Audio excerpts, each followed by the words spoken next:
So good morning, everyone in Latin America. Good afternoon for Europe. It's really a great pleasure to receive you all, even with the physical distance, but having instruments that bring us together. I would like to put my best words to thank Professor Lídia Jordão and Túlio Nogueira and their team for all the effort to make this event happen. I'm Rejane Ribeiro-Rotta, professor at School of Dentistry, founding member of the Center of Oral Medicine at our dental school, and also the Committee on Governance of Health Information at UFG. I'm currently research director of the Prorectory of Research at UFG, and my current research interests are in oral disease, prevention and diagnosis, oral cancer early detection, implementation science, health technology evaluation, and e-health. So this meeting is part of institutional strategies and actions towards internationalization. The main goal of it is to enable researchers of our postgraduate program to strengthen existing international partnership and, of course, to establish new ones. Internationalization. What is internationalization? There are many different dimensions for that. And it's not based only in travelings abroad. It's important that it should be understood and practiced, mainly in these pandemic moments, as a process that articulates the international, intercultural, and global dimensions in teaching, research, interaction between the university and other components of society, as a result of the production of knowledge generated by actions based on international cooperation, which is not easy at all.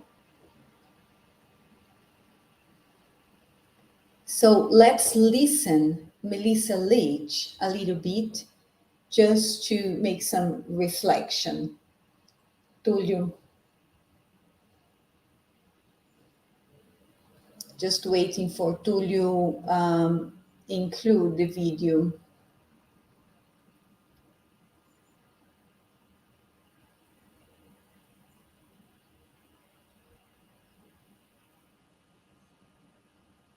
The world's now facing a series of really big global challenges. Climate change and environmental problems, pollution, biodiversity are really center stage and must be in our mind. These go along with rising forms of inequality, intersecting exclusions around gender, ethnicity, race, religion, as well as economy. Migration and mobility is affecting more and more people as conflict and disasters and other forms of forced displacement affect people's lives. And there are other challenges too, those linked to the rise of infectious threats and pandemics, as we're seeing in the Democratic Republic of Congo at the moment with Ebola, or the disruptions being caused by new technologies and the threats linked perhaps to artificial intelligence and the roles of big data. There are intersections between all of these challenges, and indeed some of the drivers and consequences work together to create a really difficult and challenging context for development. Indeed, processes that actually threaten to undo much of what we've seen in recent decades in terms of progress and to destroy lives and livelihoods throughout the world. But This is not just a doom and gloom story. It's absolutely important to understand the systems and the political economic structures driving many of these challenges. But there's also a politics of hope, because what we're also seeing across the world is actions by citizens, by social movements, by enlightened businesses, and by some governments and agencies to look for alternatives, often quite radical ones at the margins, and to try and bring these to light and support them. And it's that politics of hope that I think we absolutely need to grasp in terms of thinking about development in the future. Now, in doing so, I think there are critical roles for research of very particular kinds. We need to be able to bring truth to power, the truths both about the political and economic systems that are driving these challenges, but also around the often marginalized and ignored alternatives that, if we can bring them to light, might take us forward. And this requires research that is absolutely not in ivory towers, but is thoroughly engaged with people and actors in society. It needs to bring together different disciplines, both from the social sciences, so anthropology, economics, often from the arts as well, and to connect those up really well with the natural science, the climate science, the epidemiology, the medical science, which can help us address the more technical aspects of these challenges. We also need to make sure that the evidence we produce is mobilized to have effects with those who can make a difference, whether they're in advocacy organizations, in governments, or in international agencies. And we need to do all of that in partnership, not just because that's the way that we begin to get the mix of global understandings and really local contexts, but also because these days development has to pursue a non-colonial model. These are challenges that affect everybody everywhere. And we need the knowledge, the theories, the practices, the experiences, the ideas from people and organizations all over the world, and bring these together in an equitable way in order to take us forward.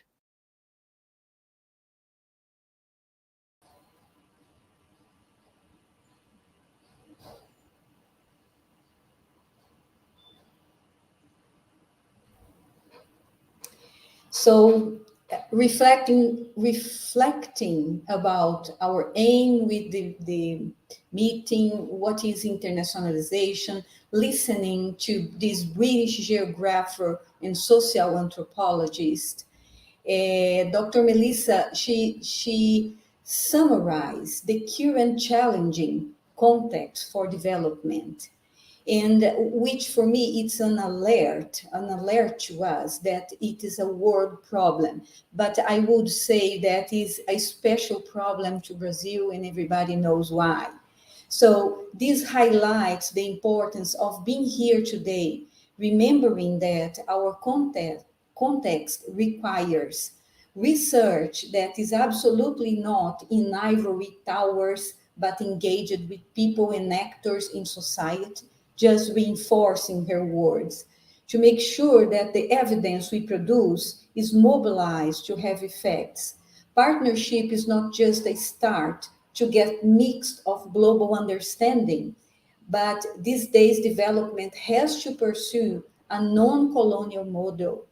These are challenges that affect everybody, everywhere, and we need the knowledge, the practice, the experiences, the ideas from people and organizations all over the world in order to take forward.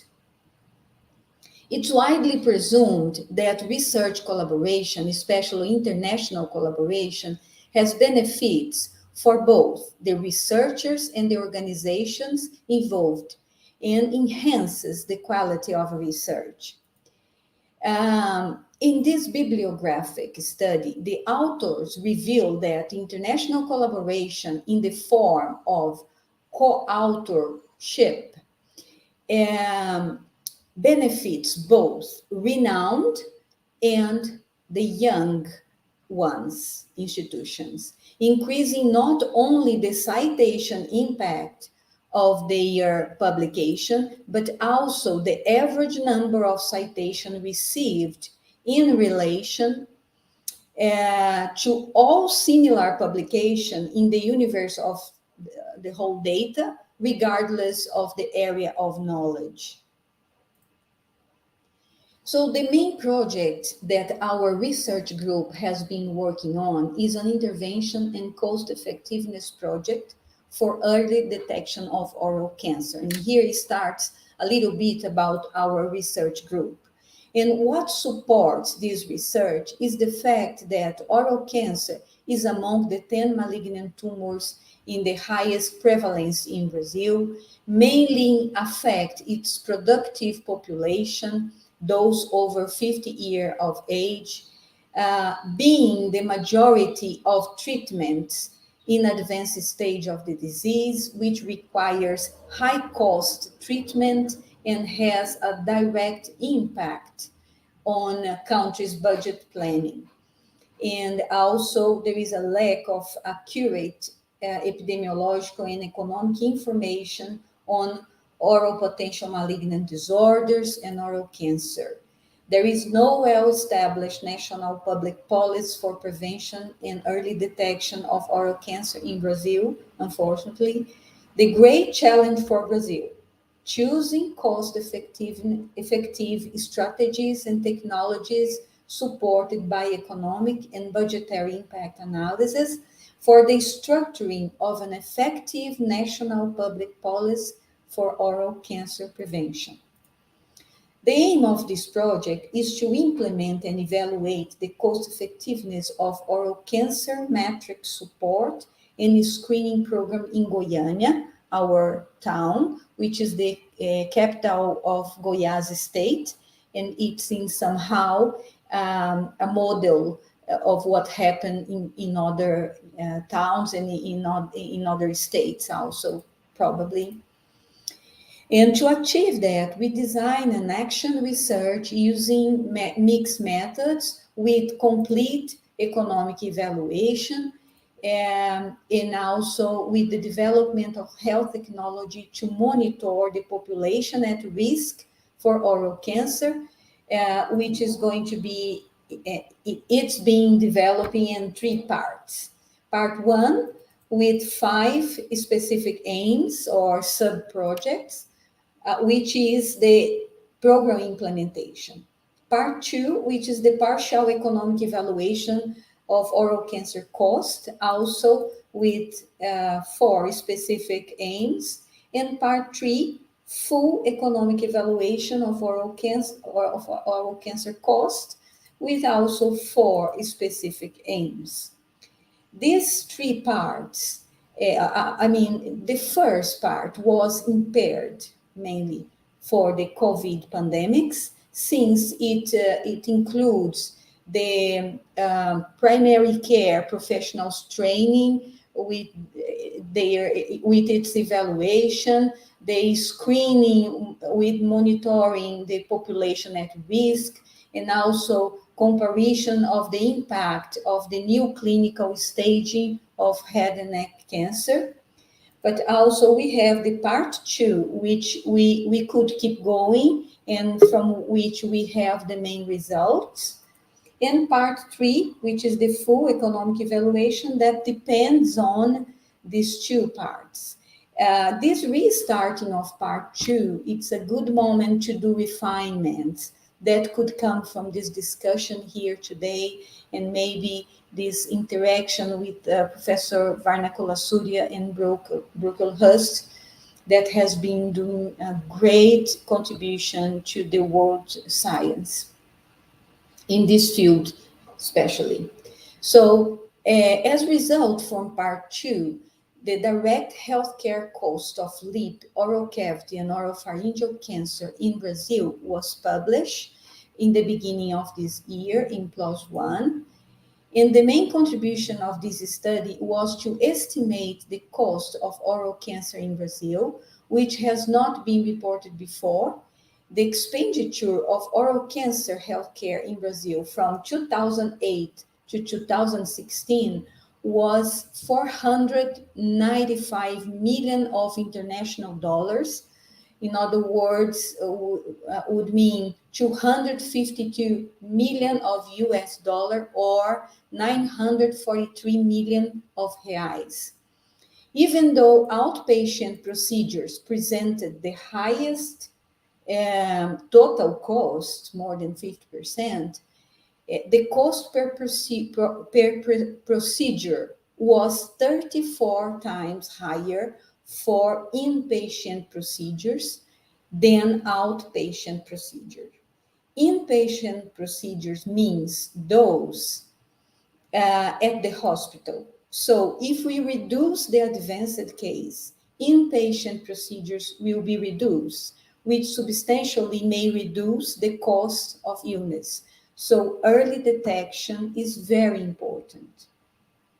Continuing the search for the synthesis of evidence as results of the part 2 of the project, we submitted this systematic review to publication last month, so it's not accepted yet. We hope that it can. And from the 24 included studies, this study revealed that the economic burden of oral cancer is substantial and underestimated. The cost reached an average of 75% and 120% of GDP, gross domestic product per capita, for oral cavity and for oropharyngeal cancer, respectively. And considering that GDP per capita corresponds to the average income of families, it is a cost that individual cannot, in most cases, bear alone, and which requires the support of governments. Nevertheless, oral cancer has a 90% chance of being cured if detected early. Further high quality cost of illness studies are needed with standards to help identify key cost drivers and support effective public policies. So this project counts with our institution, UFG, as coordinator, including researchers from 4 faculties and external partnerships from 5 institutions, 2 from Goiânia, including the Health Secretariat of Goiânia, Federal University from Espírito Santo, Brasília, and also from São Paulo. Here is the team from our School of Dentistry. Professor Renata and Fábio from Institute of Informatics, Larissa from School of Economy, Ana Laura from Institute of Tropical Pathology and Public Health, and our external researchers from Federal University of Espírito Santo, Professor Sandra, University of Brasília, Professor Everton from School of Public Health and Economy, Araújo Jorge Cancer Hospital from Goiânia, which is our cancer reference hospital, and also AC Camargo Center from São Paulo, Professor Maria Paula. Our master and PhD students from the postgrad program in dentistry, but we also have some scientific researcher beginners enrolled in the project. Master and PhD students from 2 other postgraduate programs are also involved, from Health Science postgraduate program and from Biotechnology postgraduate program, this one from Federal University of Espírito Santo. This student has other backgrounds than dentistry, so informatic technology, nurse, biomedical, speech therapist. So now we are going to start the presentations of our international guests, and so where they come from. So they come from United Kingdom. Welcome Professor Saman Warnakulasuriya from King's College, London, United Kingdom, and Paul Brocklehurst from University of Bangor, Wales, United Kingdom, to whom we would like to register our honor in receiving them here, and in particular, thank you for accepting our invitation promptly to dedicate part of your busy schedule to contribute to our research group and our institution. And how it's going to work. Professor Warnakulasuriya will do the first 20 minutes talk, followed by Professor Brocklehurst. And after that, we will open for discussion. In the discussion, we will count on this nice and very good and competent women team. I'm doing advertisement here, and which is going to help for the good discussion. Professor Larissa, Maria do Carmo from UFG, Vanessa Milani, our PhD student, Professor Maria Paula from AC Camargo Center, Tatiana Topokov from School of Public Health at University of São Paulo, and Sandra Zeidler from Federal University of Espírito Santo. What about you? You who watching us through the School of Dentistry channel on YouTube. You are very welcome to participate in the discussion through the chat, and we will try to answer all the questions as according to the time that we have available. So then we invite Professor Warnakulasuriya. You are very welcome to this event. Professor Warnakulasuriya is an emeritus professor of oral medicine and experimental pathology at King's College London, UK. And he was chairman of oral medicine division at King's College Hospital and Guy's Hospital London for 10 years. He has made major contributions to cancer epidemiology and oral medicine and clinical trials. He is also a leading expert on human carcinogens, especially tobacco, alcohol, and areca nut that cause oral cancer. Professor Warnakulasuriya has also been involved in developing the terminology and classification of oral potentially malignant disorders and studied their natural history and molecular change during progression to malignancy. He has made substantial contributions to the world literature. Research interests are epidemiology, natural history, screening, and molecular markers of oral cancer and precancer.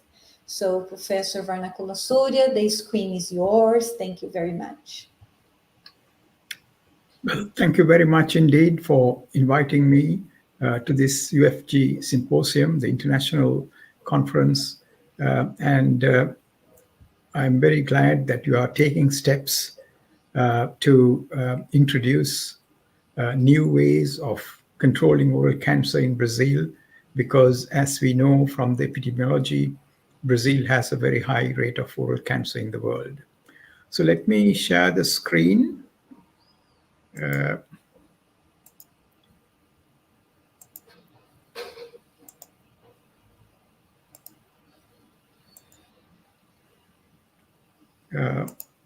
Is that visible now?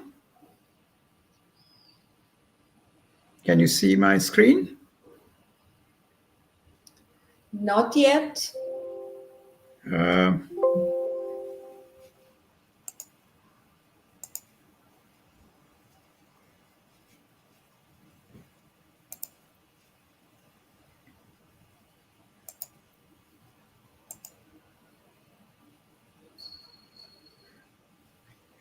Where is it gone? Have you clicked in the chair and then choose the... Yeah, I put share screen, share screen. Choose the screen and then share.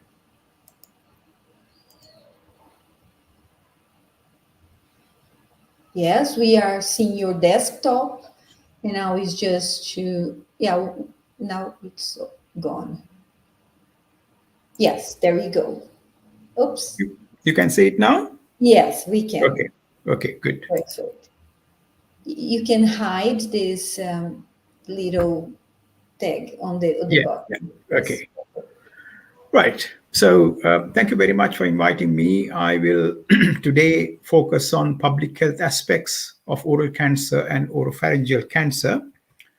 As you know, we need to be careful about the coding of different anatomical sites because there is considerable confusion in the literature on lip, mouth, tongue, and oropharyngeal cancer. And when we use the ICD codes, we need to be careful to select the correct code. Well, among different cancers, oral cancer is the most life-threatening condition affecting the head and neck because at least 50% die with or without the disease at the time of detection and during 5 years after starting treatment. So we have not made much advances in saving patients in the past several decades. How does oral cancer present? Mostly as a growth or an ulcer of the oral mucous membrane. These are mostly squamous cell carcinomas because it's arising from the lining mucosa of the mouth. And if any ulcer or growth is present for more than 2 weeks, we suspect that this should be investigated by a physician, clinician, or a surgeon, and also to take a biopsy to confirm the diagnosis. Although red and white patches in the mouth are considered as potentially malignant disorders, sometimes they could be presenting as early oral cancers. Let's look at the demography. And this is a world map showing high incidence areas. And you can see that mostly around South Asia, East Asia, there are high spots. I come from Sri Lanka, which has a high incidence. And indeed, Brazil is always on the top of the league table, unfortunately, having incidence rates almost comparable to India. So this is an important cancer for the Brazilian community. In this paper on global epidemiology of oral and oropharyngeal cancer, I have given a seminal paper on this some time ago. And we know that oral cancer incidence is rising in many countries, looking at the trends. This particular publication by Pablo's group shows the incidence of oral cancer and mortality. And you may not be able to see this slide, but in the 4th position is Brazil, Goiânia, and the incidence has increased over a 10-year period by 20%. So it's an important statistic we need to take into consideration. So it's very timely that action should be taken to control this tumor. Most oral cancer patients present around 50, 60 years of age. And we know that men, shown here in blue, compared to women in pink, affected in terms of oral cancer in a ratio of 2:1. Another statistic about oral cancer is this is a malignancy which is more common in deprived societies. And whether you measure the deprivation by education, income, or occupation, there is high incidence among underprivileged groups. And these are the people who have poor access to care. It is also now very well known that oral cancer is becoming more common in younger people under the age of 45 years. At King's College, we did the largest European study to look into the etiology of oral cancer in young people, and you can read those papers. So how about control and what are the public health perspectives?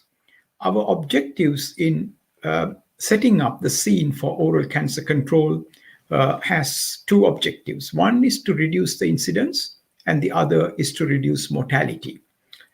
Reducing the incidence, it's very important to improve the health literacy of your population so they understand the risk factors. And in terms of reducing mortality, it is early detection. And if you want to detect the cancers early, again, improving health literacy on signs and symptoms of the disease, training health professionals in primary care so they would refer your cases in timely manner to secondary care, and also screening programs within the community to identify lesions that could be cancerous. So moving on to risk factors for oral cancer, these are very well described. We don't need to do more research, but tobacco, excess alcohol, betel quid, and viruses. Now, betel quid is not something you will experience in Latin America, but this is for South Asia where oral cancer is common.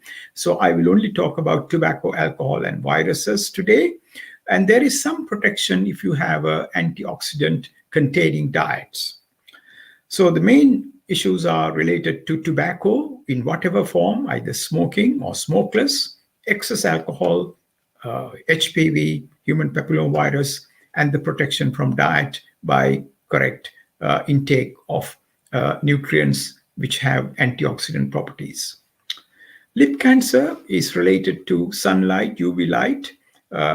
It's a probable cause and affects mostly outdoor workers, white skin populations, because in darker skins, oral cancer is unlikely because of the protection from melanin, and also in transplant recipients. So if you go to a transplant center, lip cancer could be a common one. We need to understand these etiological factors associated with oral cancer to identify persons at risk. And tobacco in whatever form, smoking or smokeless, can be harmful, and there is no safe form of tobacco use. But this is the most primary agent for oral cancer, cigarette smoking. And there are several meta-analyses in the literature with this kind of forest plots showing from 13 studies very high odds ratios for smokers compared to non-smokers. And snuff in whatever form we know is carcinogenic, as evaluated by the International Agency for Research on Cancer, IARC, in Lyon. Now, what are the carcinogenic agents in tobacco? There are almost 60 carcinogens. About 16, 17 are human carcinogens, mainly benzopyrene, aldehydes, and nitrosamines. You will be surprised that if you hear there is arsenic, nickel, and polonium in the cigarette smoke which people inhale. Coming on to alcohol, when it comes to alcohol, we refer to alcohol misuse because it is drinking above the guided units of 21 for males and over 14 units for females. That is the real problem in terms of carcinogenicity. And there is epidemiological evidence from countries with high national per capita alcohol consumption who have high rates of mortality from oral cancer. Brewery workers have shown an increased risk because they are given free alcohol. And the Seventh-day Adventists and Mormons have a low incidence of oral cancer because they rarely drink. And there is a linear correlation in relation to both duration and amount of consumption, the relative risk exponentially rising from 1 to 7 in people who are heavy alcohol users. And we have shown the synergy between tobacco and alcohol consumption on oral squamous cell carcinomas in this systematic review about 2 years ago. Odds ratios rising to 5.37 among people who have both risk factors. This is betel quid, but we are not going to talk about that today because this is for Asian populations. There are a few controversies in the literature, mouthwash and oral cancer risk. There is no real evidence when you look at the published studies.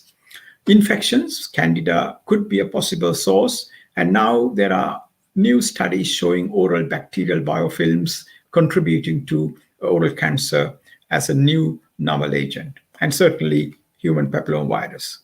So the oral microbiome and oral hygiene is also important, and it is the dysbiosis of the microbes. There are a few increasing agents which might be present in poor oral hygiene that could be contributory, but we have still not dissected whether these are passengers or whether these are actual causations.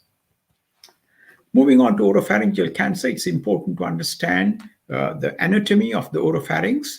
It is the base of the tongue, soft palate, lingual and palatine tonsil, and the pharynx itself, which is the seat for oropharyngeal cancer. And we now know that the majority of oropharyngeal cancers are caused by the human papillomavirus 16. And it is sexual practices which is responsible for oropharyngeal cancer mostly. That is mouth to mouth sexual activity. Fortunately, we have now the vaccines for HPV for young girls at the age of 12 to 16. And also in some countries, HPV vaccination for boys is in operation. And we should see a decline in about 20 years' time. So in summary, who is at risk? It is more common in men than in women. Majority of cases are in those aged around 60, but an increasing number of young people are being affected. Those who smoke any form of tobacco or drink to excess are at risk.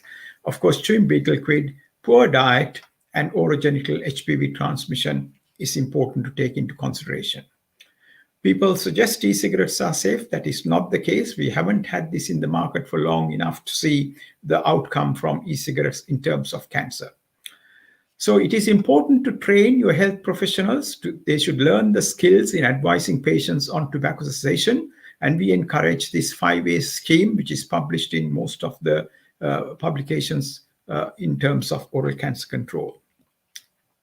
So that is about high incidence and controlling risk factors. But I must say, using the approach for controlling risk factors, you will not see a benefit for nearly about 10 years because these take long time for reversal of risk among high alcohol and high tobacco users for them to reach that of a level of a non-smoker in terms of risk. But it is important to start now so that you reduce the trends in 5 to 10 years' time. So how do we reduce mortality? And it is only by early detection because it is advanced cancers we see now, which is contributing to poor survival. So it's important, therefore, to increase the awareness of signs and symptoms of the disease in your population so that they come forward early when the tumor is less than 2 centimeters in size, where we can effectively manage these cancers. And training primary care health workers for rapid referral and having guidelines for those referral. In UK, we have the 2 weeks wait guideline, where if a primary physician or a primary dentist sees something suspicious, they can refer the patient and the hospital will see them within 2 weeks of arrival of the referral. And also screening programs. I think Professor Brocklehurst will talk about screening programs in his lecture. You need to understand the cancer journey to account for where the delays occur. And there are 3 types of delays. The patient delay, where the patient does not come forward for sometimes about 3 months, even the symptoms are present. Then the delay in primary care for scheduling and referring the patient to the center, and the diagnostic delays which happen at a center, and the waiting time for operation. So all these factors come into operation when you talk about delays, and early diagnosis means that all these delays should be accounted for. This is a publication on oral cancer screening, which I have published in Journal of Dental Research this year, and I'll send a copy to Rejane so that you can distribute it to your group. So in terms of oral cancer screening, unfortunately, there aren't many good studies, but there are 2, one from India, which is a randomized controlled trial, and one in Japan, where the people were screened for 7 years annually. And the randomized controlled trial in India has shown that people who are at high risk receive benefit by screening, and the cancer incidence and mortality has been reduced in those populations who have been screened on an annual basis. So in terms of screening, there are different models which we have researched and published. Population-based screening is what I have done in Sri Lanka. And in Japan, I was the PI for a screening program, which was joined with the medical screening, where when people came for diabetes or eye or kidney-related disorders, we introduced oral cancer screening to general health screening. Invitational screening, where we invite people to come forward. Screening of high-risk groups, if you are talking about the economics, this is the most economical way because you identify the high-risk groups based on their risk habits and focus the screening on that group. Opportunistic screening, when a person comes for some other dental problem or oral health problem, examining their mouth to identify the presence of particularly potentially malignant disorders, which Rejane talked about, and industrial screening, where people are available for screening purposes. Telemedicine is becoming increasingly important, because particularly during the COVID period, getting photographs and sending these to secondary care facilities to take note whether the patient should be referred immediately or not. And in summary, what is the future and the progress we can make. So we would encourage population-based screening approach to be researched in high-risk areas. So I know some parts of Brazil, particularly the southern parts, have high risk of oral cancer. So it could be an approach for controlling oral cancer, reducing the death rates. And where manpower exists, opportunistic screening in medical and dental practices. Targeted screening of high-risk individuals is cost-effective. And artificial intelligence using common risk factor approach to identify potential subjects. So our vision then internationally is to improve equity so that people have access to care. That's very important, to make them freely accessible to receive consultation, education on risk factors so that they come forward early when there is a lump or an ulcer in the mouth. Cessation programs in clinical practices, that is tobacco cessation, in improving the skills of dentists and oral health professionals to give advice on tobacco cessation, to improve the effectiveness of detection by calibration and screening and referral. And this will result in improving health outcomes and to reduce mortality. Thank you very much. Thank you very much. We would say, Professor Warnakulasuriya, for sharing your wonderful experience. So now then we are going to invite Professor Brocklehurst. Professor Brocklehurst is a professor in health service research at Bangor University. He is a mixed methods researcher who is interested in public health, role substitution, and self-reorganization. He is also interested in efficacy, effectiveness, and efficiency of national health service provision and in needs-based workforce planning, particularly relating to the provision of oral health care for older people. Among his interests are trial design and how implementation science can improve pre, peri, and post-trial process. So, and also diagnostic test accuracy methodologies and in screening for common oral disease and oral malignancy in primary care. So welcome, Professor Brocklehurst. The screen is yours. Thank you very much, Rejane, and good morning. Well, yes, good morning to all of you in Brazil, and good afternoon to those in Europe, where I am at the moment. So first of all, a quick apology for my background. I did try and do a green screen, but it wouldn't work. But I've got a bit of some building work going on behind me, so that's basically keeps the dust out. So it looks rather industrial as my backdrop, but there we go. So I'm going to talk about the implementation, and I'm just hoping that I can share my...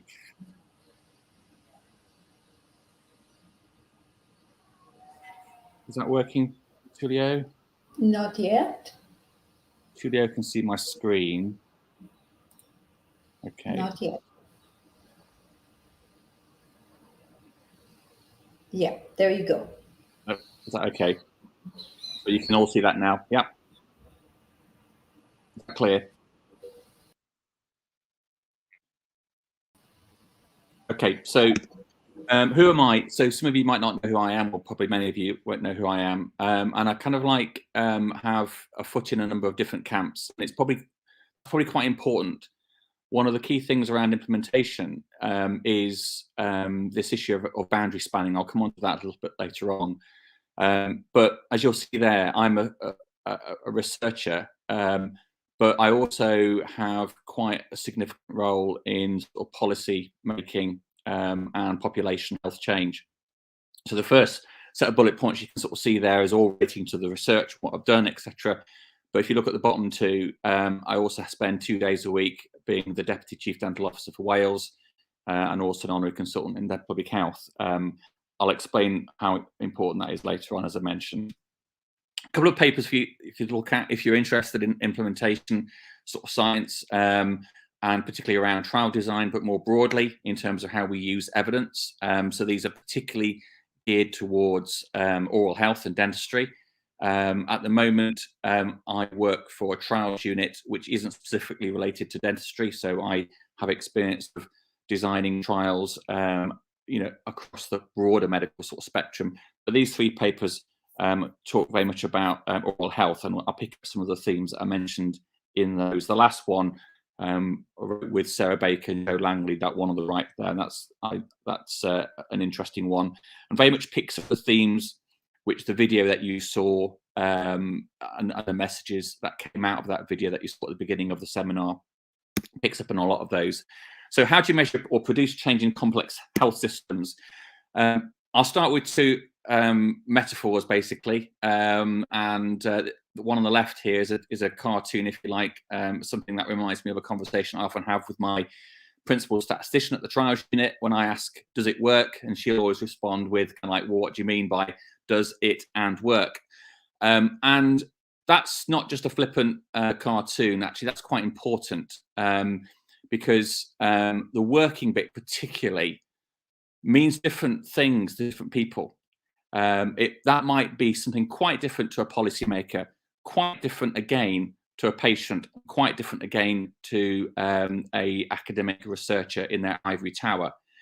And really the theme of this talk is when we think about does something work, actually ensuring that we understand what that means and that whatever we are doing works for these different stakeholder groups. Because if we don't do that, one of the big problems, as you see on the right-hand sort of side here, is often people will do their own thing despite the design that we put together. So that might be an intervention from a policymaker. It might be an intervention designed by a researcher. It might be an intervention recommended by a clinician. And the user experience, be that a patient, a clinician, or a policymaker, can often be very different to how we design it at the outset. And that's actually quite important to understand, because if we can actually harmonize those 2 paths and ensure that actually we're understanding the user experiences perspectives, whether it be policymaker, clinician, researcher, patient, then we can often produce much better population health change than if we stick to this more ivory tower approach. And this is another point I want to get across, and this is really around the context. One of the things I see in the trial world, like I say, we have roughly about £20 million worth of trials at any one time at the trials unit. So it's a small to medium trials unit. And so often we don't account for context. And even something like this, like taking an anti-cholesterol pill, has a psychosocial context. And this is becoming, certainly in the UK, becoming a really important theme because we're producing all these trials, all this evidence, and yet when we try and engage something and produce actual change at a patient level, we often don't see the level of effect that we see in these rarefied trials. And there's a branch of science called implementation sort of science, which Rejane sort of mentioned earlier on today. And they actually explicitly look at this, and that's what I'm particularly interested in, this psychosocial context and how that might impact particularly complex interventions. If we're talking about comparing fluoride toothpaste A versus fluoride toothpaste B, that's fine. There's not much psychosocial context. But in the context, say, of an oral cancer screening program, where we're talking about individuals, clinicians, the referral pathway that Saman mentioned earlier on, that all has a very sort of broad and deep psychosocial context, and we must understand that. And this is just a couple of quotes from, say, non-dental researchers. So looking at the left-hand side here, so why is so much clinical research being ignored? And the first point there is the point that I really want to make, which is about this absence of contextual information.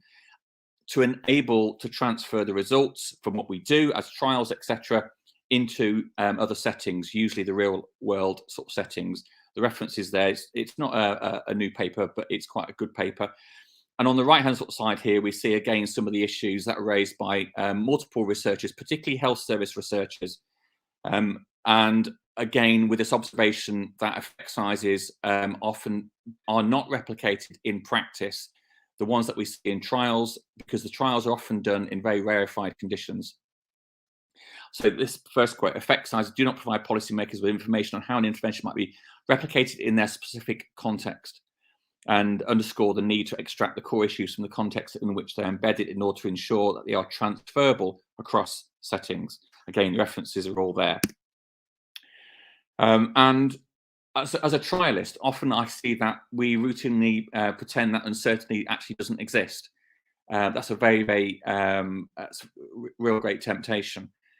So we pick single point estimates, create a design that would work well if all of those guesses happen to be true simultaneously, and then put that design into a grant and hope that gets funded. And this is part of the issue in terms of then why we then don't see the results that we might see in a rarefied trial or other non-experimental design, and why we don't actually sort of see that in practice. So you wanted me to talk a little bit about oral cancer. I'm going to talk about that and then bring some of these themes that I've just been talking about into this, particularly in relationship to the program that you're suggesting. So as Saman mentioned, the two main sort of papers in Cochrane terms that I've been associated with are one around the diagnostic test accuracy, and one around oral cancer screening. So one is effectively looking at efficacy. So does something work? And the other one is looking at effectiveness. So does that intervention produce a health benefit? And there's a third paper on the right there where we looked at actually the potential of using non-dental members of the dental team in the UK, which I'll talk about very briefly. I'm very conscious of time, wanting to try and get through as much as I possibly can. So in this idea about efficacy, so what appears to work, we undertook a diagnostic test accuracy systematic review. And we looked at lots and lots of different sort of studies, and we came down to 13. As usual, the problem with a Cochrane systematic review is that you throw an awful lot of the studies out because they don't meet the eligibility criteria. And at that time, it was mainly conventional oral examination, COE, mouth self-examination, so patients doing their own self-examination, and augmented COE with vital rinsing. We looked obviously at the bias. There was a number of issues in terms of that bias. I won't go into detail because I want to make some more important points later, but just to point out on the right-hand side there, this is the receiver operating characteristic curves. This basically shows a plot of true positives on the y-axis with false, or 1 minus the false positives on the x-axis. And what you can sort of see there is actually very, very high levels of specificity. So the ability to understand what is health is very high, but more of a range in terms of whether something actually is PMD or not, potentially malignant disorder or not. And this table really sort of like emphasizes those points. Again, limited number of studies involved in this one, but they all sort of fell into the eligibility criteria for Cochrane. And you'll really contrast the range in sensitivity values with much higher specificity values. So we concluded in this Cochrane review that the observed estimates of specificity were homogeneous across the studies and always greater than their sensitivity value. So this idea that actually ruling out people was more often shown to be stronger than ruling people in. So predicting health was stronger than predicting disease. So the next Cochrane review, which Saman mentioned, is the one on screening, which we really need to update, but at the moment they don't want us to update this at the moment. So again, this was the main study behind this one was the one that Saman mentioned in India, in Kerala, where just short of 200,000 participants were randomized, and they were screened by allied health professionals. The positives for that screening were referred on to dentists or doctors for then a biopsy. And this is a large program over 15 years, multiple references, as you can see there, and it's all in the Cochrane review as well. And as Saman mentioned, it did produce a shift in the portion of cancers that are greater than 1 or 2, grade 1 or grade 2. So basically, in essence, screening, and particularly screening of high-risk individuals, seem to produce a stage shift, i.e. pick up disease early, so a good thing. Mortality rates in high-risk individuals were also reduced per 100,000. So we concluded with this in respect of effectiveness. So does screening produce a health gain? That population-based screening programs appears to reduce mortality. That there was a stage shift and an improvement in survival rate across the population as a whole. That, as usual, with any Cochrane review, further randomized controlled trials are recommended, particularly around efficacy and cost effectiveness. Saman also indicated the suggestion that this could be cost effective, and certainly in countries where there is a high prevalence, I think that is very much the case. Where it is more difficult to justify, I think, and there's a lot of debate about this, is in countries with a low incidence. And that's when we get into the discussion around whether we're looking at an opportunistic or population health program. So we did a short study where we looked at the potential of non-dentists picking up or distinguishing between potentially malignant disorders and oral cancer and benign diseases. So this is different to screening. So we're not talking about looking at picking out those that might have the disease from a broad range of people who might attend. This was really sort of like, if you like, a differential diagnostic skill. And we used photographs for this, and we assorted positive and so oral cancer and PMD with non-malignant lesions, so benign lesions, in amongst these photographs. So 2 examples of the things that we included. So medium rhomboid glossitis, as you see on the left-hand side there, and chronic hypoplastic candidiasis on the right-hand side there. And we presented multiple pictures like this and asked them to say, is this a problem or is this benign? And this is what we found.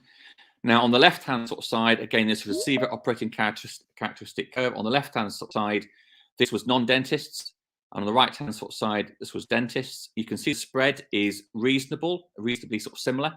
And all in that top left-hand corner, which is where we want. Ideally, we want for any screening test on a ROC curve to be up to the top left-hand corner there. So good number of true positives, so the true positive rate high, false positive rate low. What's interesting is that the number of clinicians that missed frank malignancies was not really that different between the dentists actually in the blue, the dentists in the red, and the non-dentists in the blue. So the non-dentists actually missed fewer lesions in this particular study. So we went on to make this conclusion that results seem to be comparable, suggesting other members of the dental team are safe as frontline healthcare workers. The values for sensitivity was always higher than their specificity, suggesting that when uncertain, clinicians would refer on, and considerable variation within groups, suggesting training is important. And this idea then, if we're going to introduce this as a population health program, how do we influence the research change process in this complex health system? So that's a little bit about oral cancer. I know I'm rattling through, but I've only got 20 minutes, and I want to just make a few points, pick up some of these things that I was talking about earlier on. So we've shown that oral cancer screening is efficacious, so it does work and can produce a health benefit. So these are some practical thoughts from the work that I've done up till now, and this is where I'm just thinking about things that you might want to be thinking about in relationship to if you're trying to introduce a screening program and research to look at that screening program, some of the things that you might want to consider. So where we can bring context, which I think is absolutely critical into the research or change process. And a lot of this comes back to Chalmers and Glazew's research waste paper in the Lancet in 2009, where he's talking about, you know, important outcomes not being assessed, clinicians and patients not engaging in or involved in setting the research agendas.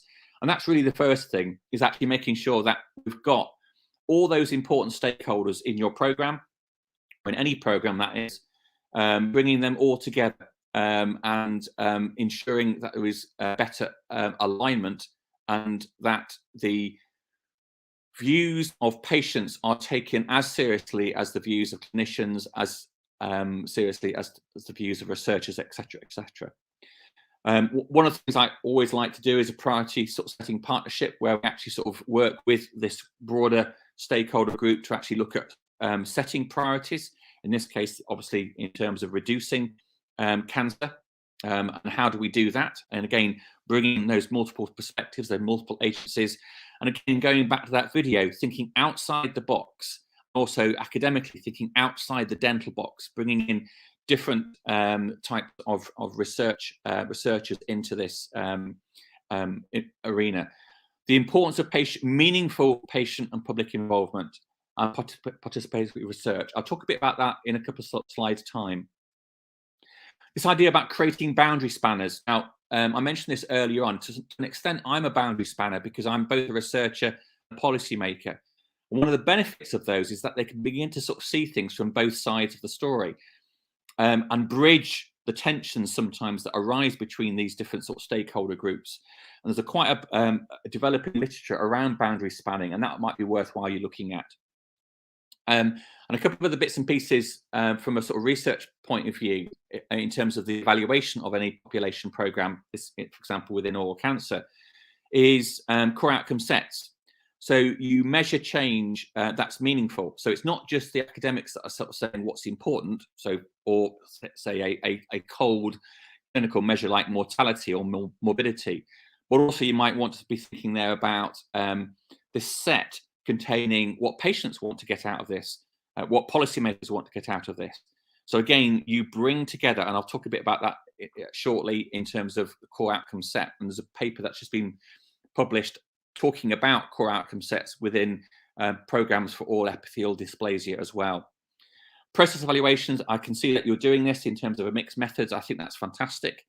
And in relationship to that sort of process evaluation, alongside the empirical sort of studies, thinking about the use of theoretical frameworks. So implementation, realist methods or system science, for example, to guide the inquiry, to help you ask the right kind of questions within that sort of process evaluation. And something that Eva Rayfuse talked about at a Cochrane conference about 5 years ago, around the sort of logic models around alongside your systematic reviews. So again, you're guiding that. I've got a slide on that in a moment. For those who haven't seen this, it's well worth looking at. Very new, was released in September 21, so last month. This is the new framework for the development and evaluation of complex interventions, and might be worth looking at in relationship to your work in this program. It's quite a long document, but it's an update of the MRC complex intervention guidelines, and really it goes into an awful lot of detail about some of the things that you might want to be thinking about. So I mentioned about the importance of patient experience and the participatory paradigm. And this comes back to this whole point about asking patients what they want out of it. Now, I'm quite interested in co-design and participatory methods. And one of the issues here is that they go back a step to one that we compare to one that we might normally do. Actually ask stakeholders to define the problem before you define the solution for that problem. And sometimes as academics and as clinicians, we can often say we think we know what the problem is, and we talk about that problem in our terms, create a solution for that problem, then again, don't quite understand why the patients don't really respond in the way that we want them to respond. Partly it's because we're not really dealing with their problem. So this is what's called the double diamond from the Design Council. And if you omit this left-hand diamond of actually developing, go through a period of divergent and convergent thinking, they actually create a solution for the wrong problem. So these are the kind of some things that we've been looking at in terms of participatory paradigm, and we've got studies in all of these areas ongoing at the moment. So patient-public involvement, as I mentioned, priority setting partnerships, co-design, ethnographic research, preference solicitation, sort of health economic approach, and process evaluations, as I've mentioned. And so these studies are ongoing at the moment. But just wanted to touch about working with oral cancer patients as well. There's a massive impact that it has in terms of morbidity. So this is this is from a Greater Manchester patient before and after the surgery. Massive difference in terms of the morbidity and their experience of life. And this is a relatively sort of recent sort of study looking at the experiences of oral cancer patients. And really the bottom line here is it undermines the importance of further research to look into the type of support needed to address various experiences of oral cancer patients. And that also includes that early sort of stage in terms of diagnosis and recognition as well. So I would advocate ensuring that you're bringing in patients, both those who are positive and screen negative, into the research sort of process. And one thing that's been done an awful lot with breast cancer and other types of cancer in the UK is using something called experience-based co-design, where if you go back to Saman's model and actually sort of talk about the pathway through, the referral pathway through, say for a positive case, what this actually does is it takes the patient through that journey and works with co-designers to understand those areas that actually really impacted upon them, and how they experienced the referral process, how they experienced the treatment, how they experienced the morbidity, etc. So I've left this slide in here so you can actually have a look at that if that's of interest for you, and some references at the bottom. Just going to very briefly sort of finish off with a couple of sort of slides on a project which is unrelated to oral cancer, but just gives you an idea about some thoughts about the potential of use of sort of co-design.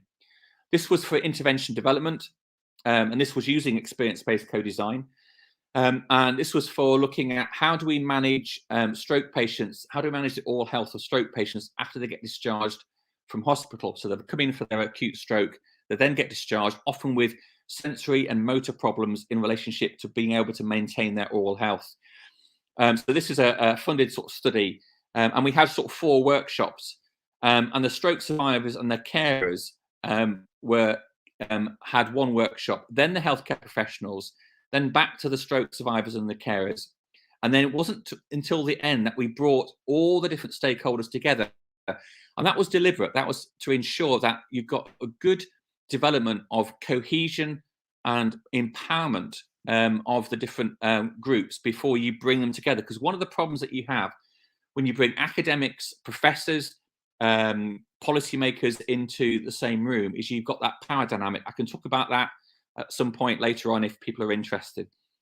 But from all these workshops, we basically created a trigger film, and then we used wall charts and flip charts and photo documented this. And what this actually enabled us to do, again, if you're interested, this is the paper, was actually map out the journey of the patient all the way through from discharge. So in your case, from diagnosis into hospital, and looking at the individual patient's experience, what needed to happen in terms of technology, some of the backstage actions which needed to happen, support processes, ownership and responsibility. And we mapped this process out. And so this was the point of discharge.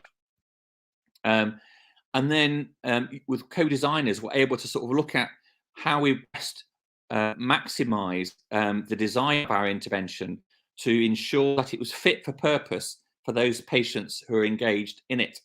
That was really, really helpful process, and that's using experience-based co-design.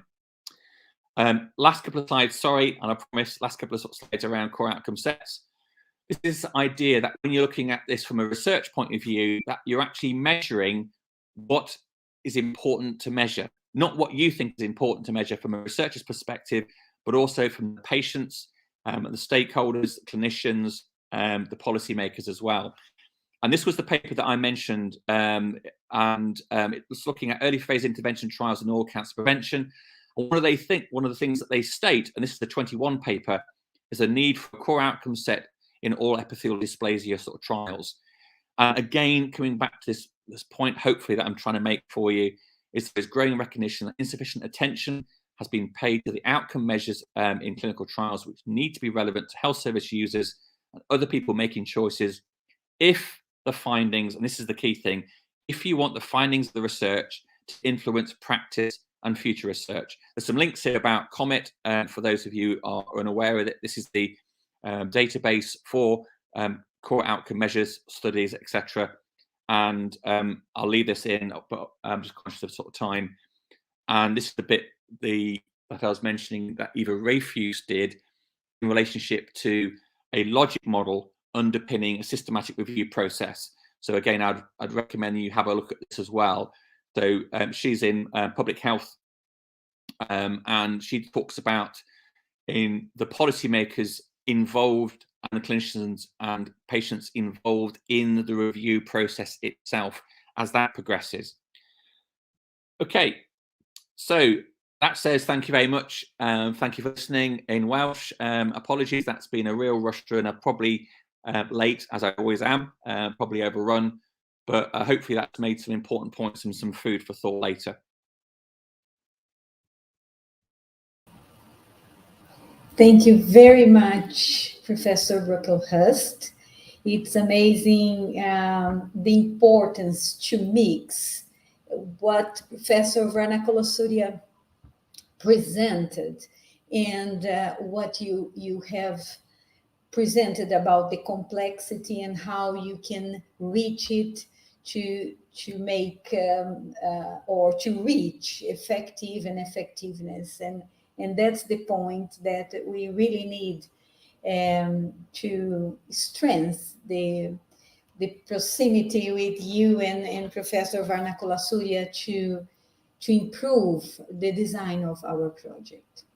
So then now we open for discussion, and I will invite our co-hosts team to the screen, and also Professor Warnakulasuriya. Tulio, you can put everybody on the screen.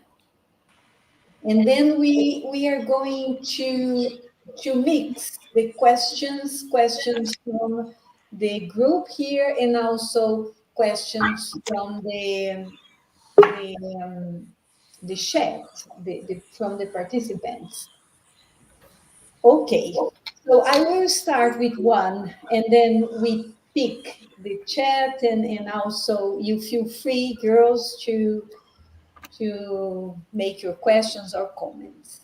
So I will start with one question for both Professor Warnakulasuriya and Brocklehurst. So you have contributed a lot to the synthesis of evidence regarding oral potentially malignant disorder, including better definition of terminology, classification, and also clinical guidelines based on evidence have been published, making to support the decision making in early detection of oral potential malignant disorder. In your opinion, what is missing to move forward to practical implementation of early detection of oral cancer? And the main point for us here in Brazil, it's a integrated health system, but with a very, very high turnover of the professionals, and also the impact of changing the managers of the system. So what would be your comments? What is missing to move forward to practical implementation? Shall I answer a little bit? Yes. Yes, thank you. So that's a very important question, because I think we know the facts, how oral cancer or potentially malignant diseases present in the mouth. We know to some extent how to stratify the risk, which is an important element of this, and we know how to manage these patients. But the difficulty has been to carry this message to the public using media. And media involvement is very important for success. We have tried this in UK. We have in November, particularly, we have the Oral Cancer Awareness Month, and we invite media to a very important launch at the House of Parliaments, so that is the premier place, and they are invited to go and write feature articles or have radio programs during the month of November. We call Mouth Cancer Awareness Month, and that, I think, is important to carry the public with you so that they understand oral cancer is an important disease.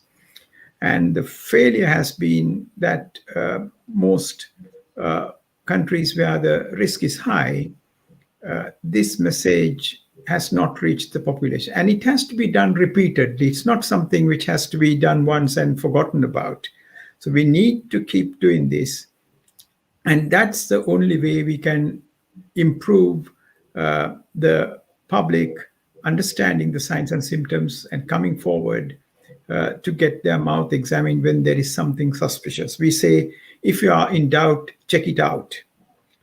So that's an important step. In the absence of that, or if there are still people who are not coming forward, then the screening programs should be set up so that they are examined and identified if there is something which needs to be attended to. So those two should go hand in hand in a population. And I think your program is trying to achieve that, so it's good. We can dissect out the program and discuss it later at length.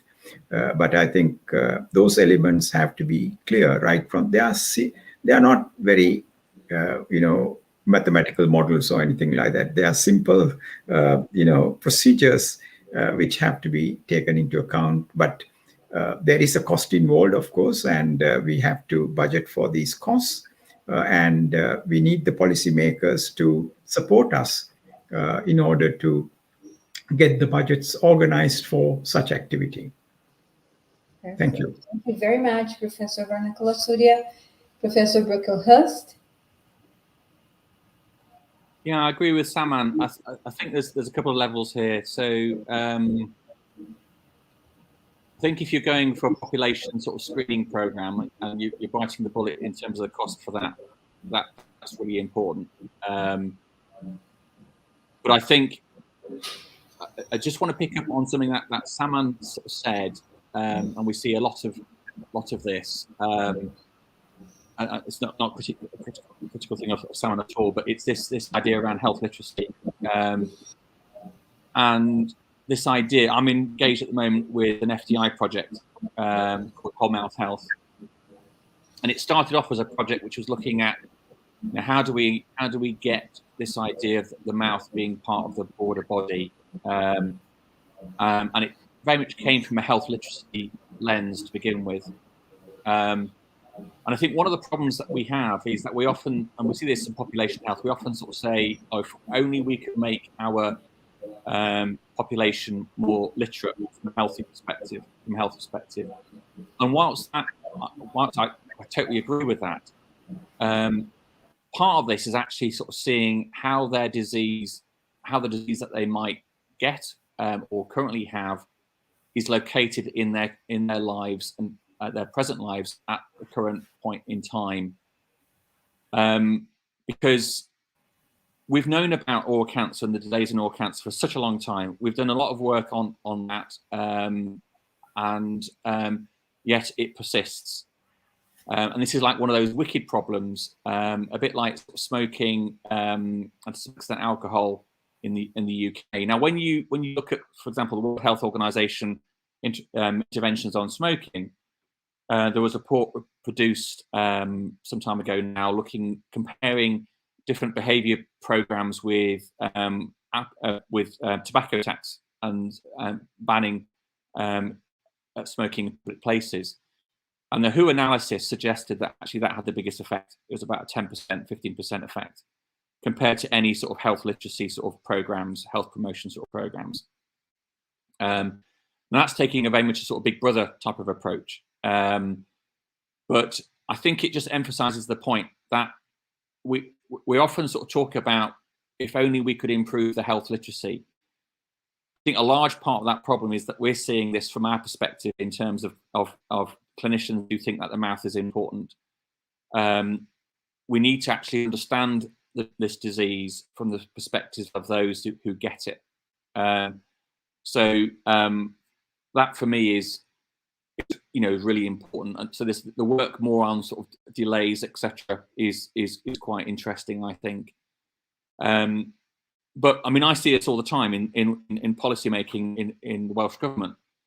You know, if only we could get people to sort of stop eating sweets, it would improve diabetes, etc. And I think we need to be more proactive than just stating we need to improve health literacy, because health literacy, you've always got to ask the question, why would someone want to become more health literate? There's always that kind of question that needs to be asked,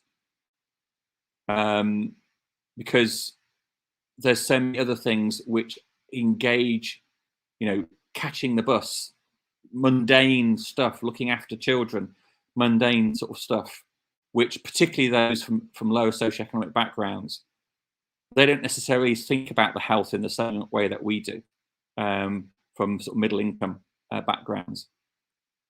So it really is a different sort of way of sort of thinking.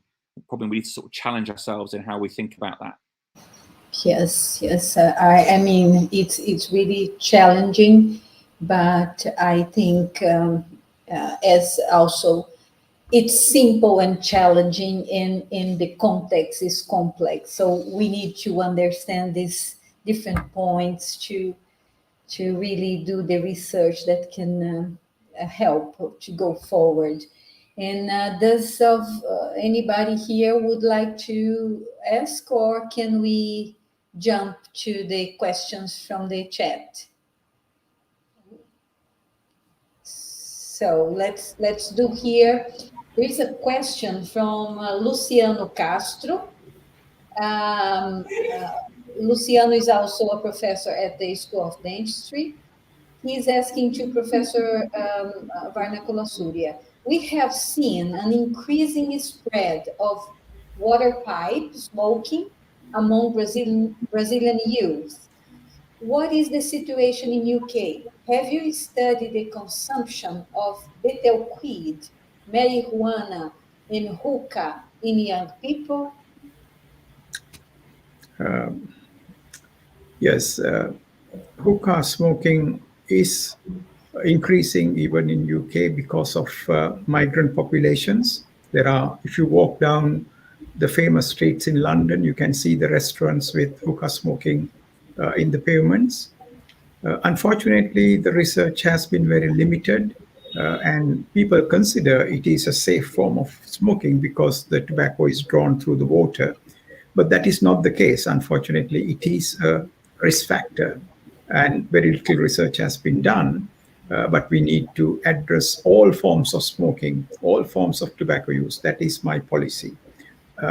We need to take the stand that whatever form of tobacco is unsafe. There may be grades of risk, you know, when you compare one with the other, but there is no safe tobacco. That is the bottom line. That's why I had a slide on e-cigarettes. People used to say smokeless tobacco is safe, and we examined all the publications, and we came up with the evaluation from the IARC that smokeless tobacco is not safe. We cannot reduce the risk by changing the form of tobacco. So the policy has to be tobacco cessation, complete cessation of tobacco use, no safe form of tobacco. In terms of other drugs, marijuana and cannabis and all the other leisure drugs, unfortunately, it is a difficult one to research because majority of these people also engage in smoking. So it's very difficult to adjust for their smoking in those studies. There are a few from United States which have shown slightly increased odds ratios for leisure drugs, but that has not been reproduced in other countries. So the jury's out. We don't know about these pleasure drugs causing oral cancer. But I didn't put a slide, but in Latin America, another risk factor we need to consider is mate drinking, M-A-T-E. I don't know whether I'm pronouncing it correctly, but I have seen in my visit to Argentina how common hot mate drinking is among the Argentinian population. So that is another risk factor in Brazil you may have to address in some populations. Thank you. Thank you. May I call you for your first name? So yes, of course, Saman. Yes, please do. Saman and Paul. So Paul, in the context of challenge of mobilizing knowledge, what would be your comments? How do you see artificial intelligence as a tool for early oral potential malignant disorder detection? So you almost asked two questions there. Yes. One about knowledge mobilization, and one about knowledge around, I guess, technology. I'm quite a fan of technology. I think it opens up, again, going back to that video, it opens up new perspectives.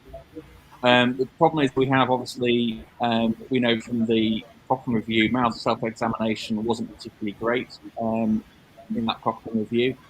But there might be potential there to sort of develop remote consultations utilizing mobile technology. I'm not aware of the science behind that. So my involvement in oral cancer, I'm not as engaged with oral cancer research as I was. So I don't know where we are in relationship to that. But certainly in Wales, we're using more and more digital platforms for patient consultations. I guess the issue there will be actually getting patients to engage. So if the technology is effective, that's one thing. And so does it work? And is it effective? Is a health gain? So that's sort of two elements behind technology. But also there's the whole thing about how do we reach those populations that are more likely to develop oral cancer, those high-risk groups? And will they be amenable to the use of technology in this way? And this goes back to my really sort of main sort of central point, is ensuring that actually, you know, we understand as fully as possible the views of those that have a high risk from oral cancer. You know, why they're engaging in these behaviours, because that might also help us understand whether they would be also interested in the use of technologies. So I don't know what the science is in relationship to where we are in terms of technology at the moment, how many trials have been done in its use. I can see it potentially, again, a bit like the efficacy review in Cochrane, possibly better at determining whether something is healthy or not, and probably a fairly lower sensitivity. But that's no bad thing, because then, you know, anything in doubt will be referred in anyway. So possible potential, but I think the trick will be then getting people from these high risk groups to actually want to utilize that, and how you develop the intervention so that they do that. That might is probably your greater task. Right. So, Professor Saman, what about your opinion regard to artificial intelligence as a tool for the diagnosis of oral potential malignant disorders? Have you been working with any technology that? I personally have not done artificial intelligence research, but I know, for example, Professor Paul Spate, when he was in the forefront, he's now retired, but when he was doing screening studies, did some work on AI, and there is merit in it, but we need to have large databases to enable us to do this. So the primary research initially has to happen to have those databases in order to develop artificial intelligence to pick up the high-risk groups. If you have that database, then medical practice, for example, could identify these high-risk groups because they will have the information on smoking, alcohol, etc. But research is still at a very initial stage on artificial intelligence, I must say. The big data, use of big data has to happen, and we are not yet there. That is the problem. Yeah. Thank you. Thank you. Professor Maria do Carmo, would you like to make some comments or questions? Yes, thank you, Rejane. Good morning, everyone. It's a pleasure, big honor to be here in this important event. Thanks, Professor Saman and Professor Paul, for sharing your expertise with us in such important subjects. Professor Rejane has mentioned in her presentation that part of oral cancer detect project, a research project, was impaired by the COVID-19 pandemic. And I have recently read a paper showing that there was a decrease in global interest on oral cancer from 2018 to 2020, which was the pandemic year. So I would like to hear from Professor Saman about the possible implications of the pandemic to oral cancer prevention, screening, and also treatment. I've read your paper about this. Actually, a letter to the editor of oral Oncology. Oral oncology, and I found it very interesting. So I would like to share with the audience about your views and your experience. This was last year. Maybe you have other thoughts about that. Thank you. Thank you. Thank you for mentioning that letter to the editor, which was right at the beginning of the COVID pandemic. What has happened is, as a result of dental surgeries being closed and not accessible, a fairly reasonable number of patients could not access the dentist to show their mouths. And I have come across few cases recently where this delay has really resulted in advanced tumors being diagnosed now. So our statistics would be very different in 2020 and 2021 in terms of the stage of the disease where a patient has been seen, and that would amount to probably higher rates of deaths in the community. And that just shows that if you close down primary care facilities, patients have no access and they just describe on the telephone some discomfort. And this is not something you can do by a telephone interview. If the patient sends a photograph using a mobile, that is helpful, but we are not that sophisticated in getting the pictures from the patients. An important point there, we must now accelerate and treat the backlog who have been lying down particularly with potential malignant disorders. We may have missed certain cancers, and that is inevitable, but at least in terms of OPMDs, we need to be now fast tracking and examining these people who may have not come forward during the pandemic period for clinical assessments. And having, I think, again, some information to the public would be useful in terms of either newspaper articles or radio programs that any neglected issues should now be looked at. Thank you. Thank you. Professor Renata, she is from the Institute of Informatics. She make a question for both of you. What are the most notable recent deals in the digital health sector in your country, especially in the context of oral cancer? Has the use of mobile technologies be increasing mobile health? I think she's mentioned something related with something nationally, the system to register health information. How do you have it, the status in your country? I mean, in Wales, the Welsh Government in Dentistry have developed a system called Attend Anywhere. Now, this isn't specifically for oral cancer, but it's for attendance at routine examinations. So that is being launched. There's also quite an allied program within primary care, which they're doing the same thing. So we aren't there yet in Wales, but it's certainly, I think, will be there within the next couple of years in terms of a platform to explore that it's used for oral cancer.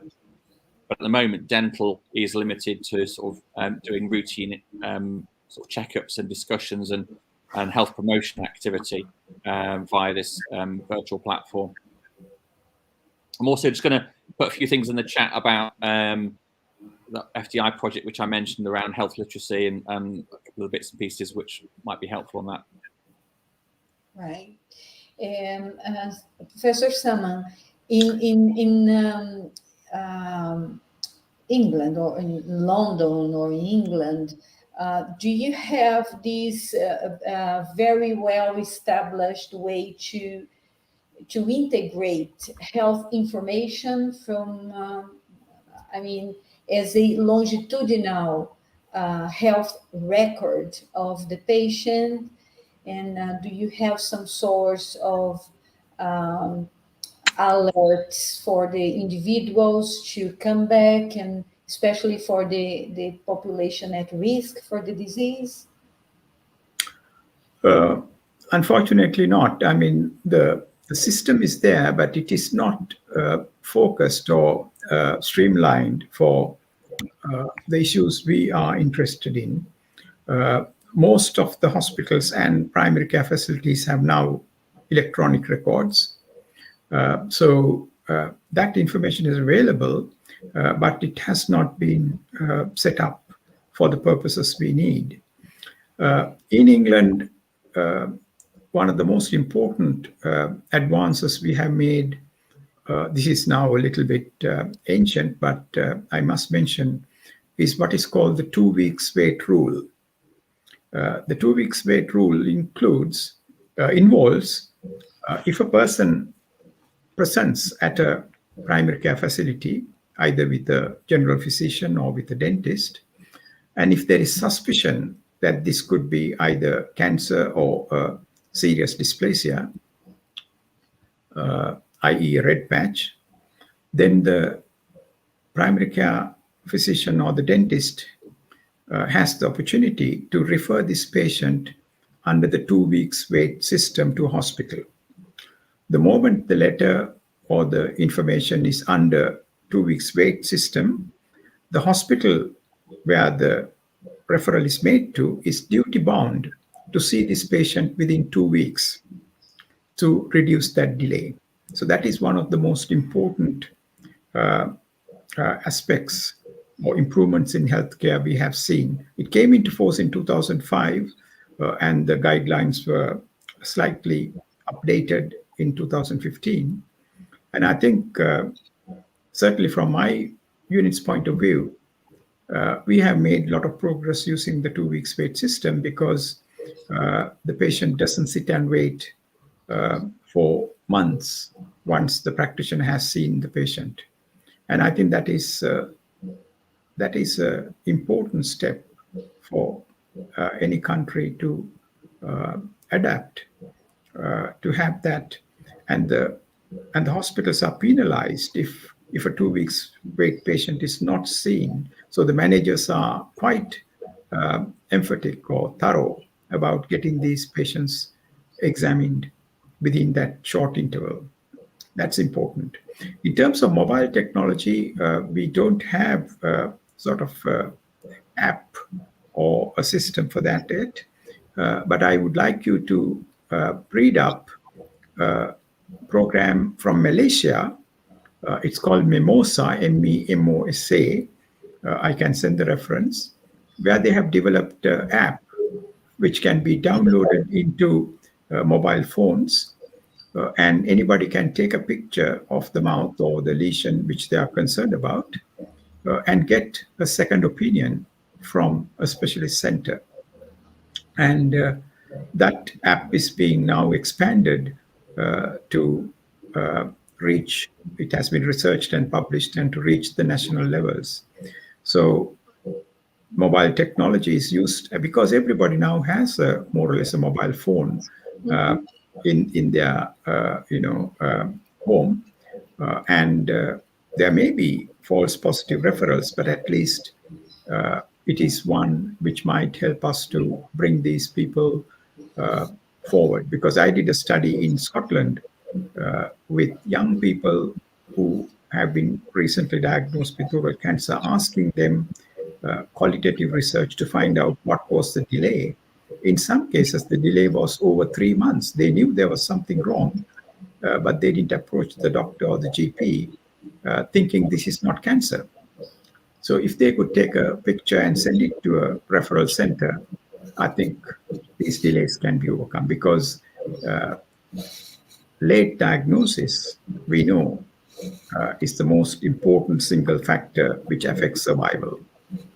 If we can shift a stage 4 to stage 2 or stage 1, you can improve the 5-year survival from 20% to 80%, because stage 4 survival is 20%. Stage 1 and 2 survival could be close to 20%. Survival could be 80%. So we can shift, the survival rates by simply reducing that delay from the time the first symptom arises. Right. Thank you. And pharmacists should also be involved in that educational program, because lot of our patients reach the pharmacists and ask for ointments and applications when they have an ulcer, and the pharmacist should not give these over-the-counter prescriptions if there is a doubt, but they should advise the patients to go and see a doctor or a dentist. So education of pharmacists is important. Thank you. Very interesting. Here we have the same, this looking for the pharmacy first for something. Yeah. So Professor Tatiana, would you like to make your comments or question, please? Yes. Thank you for the opportunity of participating in this event, this so nice event. And thank you for the presentations. I learned a lot. Well, I'd like to hear you, Paul and Saman, a bit about the pros and cons of organized and opportunistic oral cancer screening. What do you think about it? And if you could tell us a bit about the early detection of symptomatic and non-symptomatic patients. How do you see that? Let me go first. I think opportunistic screening is a must. When a person arrives in a dental clinic, particularly, whatever the reason they are seeing the dentist, it could be a toothache or bleeding gums or some oral health problem. It should be mandatory that the dentist should examine the mouth thoroughly and completely in a systematic way. This is something we must teach students right from the undergraduate days and emphasize over their period of service. And dentists forget what oral cancer symptoms are because they don't see it regularly. So continuing professional education is very important. And opportunistic screening doesn't cost the patient or the system because the patient is already there on the chair. and that is something which must be encouraged at all times. And that should be at every visit a patient makes to the clinic. And there should be educational material for the dentist to have access to. Sometimes a simple web-based program, which only takes 20 minutes to study and 3 minutes to execute, because oral examination is 3 minutes, but it's not done properly in most situations. Oral examination has to be systematic, examining every part of the oral cavity. And if anything is suspicious, referring the patient. That could make a big impact on particularly identifying potentially malignant disorders. In terms of potentially malignant disorders, which we shorten to OPMD, I have edited a supplement this month. The supplement is out in oral diseases. I will send that URL to Rejane. It is we have made it open access, although it's not an open access journal. For next 3 months, anybody can read that free of charge. And there are 11 publications in it, in this supplement in oral diseases, referring to all aspects of potential malignant disorders. So that's I would encourage you to transfer that to levels as much as possible as an educational, or you can use it and rewrite in your languages whatever is important from that supplement. I will send that to you tonight. Thank you. Thank you. There is a student, a PhD student, that he put a question. I'll try if I understood. He said, regarding the conduct of patients treated with oral cancer who are discharged from hospital after 5 years of follow-up, and patients with potential malignant disorders that last for a long period, often longer than patients who develop oral cancer. What is your position on this conduct or in this decision making, and what is the relationship of both cases in the concept of a field of cancerization? If I understood the question correctly, it's partly about follow-up of OPMDs once a diagnosis is made. So once a diagnosis is made, it's important to stratify the risk.